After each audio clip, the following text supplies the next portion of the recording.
Hello and welcome. I'm Thomas Porteous and you're watching the World Report on NewsX World. Let's take a look at some of the top headlines of the hour.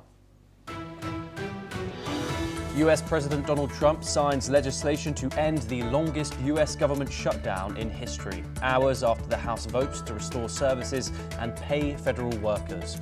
The bill passes 222 to 209, with Trump keeping Republicans united as Democrats protest the lack of a deal on health subsidies. The White House says President Trump did nothing wrong after Democrats release email suggesting he knew of Jeffrey Epstein's abuse and spent time with the victim. Trump dismisses the disclosures as a hoax and accuses Democrats of using the Epstein case to distract from the shutdown. India says the car explosion that killed up over 8 in Delhi is now a terror incident, with police examining possible links to 2 Kashmiri doctors and 5 others previously held with arms and explosives. Officials have made no new arrests but vow to bring the attackers to justice as the investigation expands.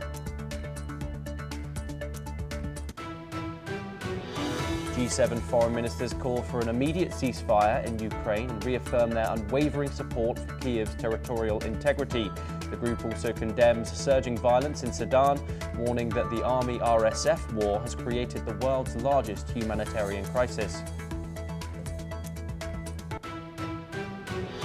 Russian Foreign Minister Sergei Lavrov says he hopes Washington will avoid any actions that could further escalate the war in Ukraine. He says President Trump has shown interest in dialogue and a sustainable peace and urges the US to let common sense guide its next steps.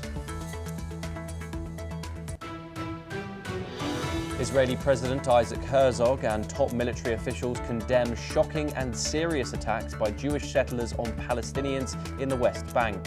Herzog urges an end to the growing wave of violence, adding a rare, forceful voice to otherwise muted official criticism.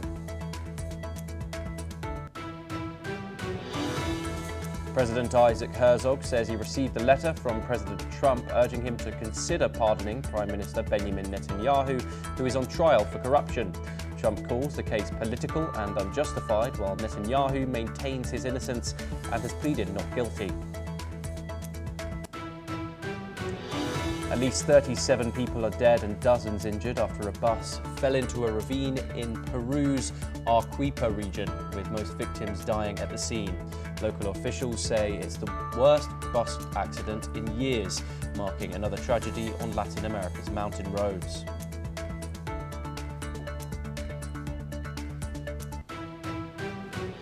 Those are the headlines of the hour, but we start in the United States.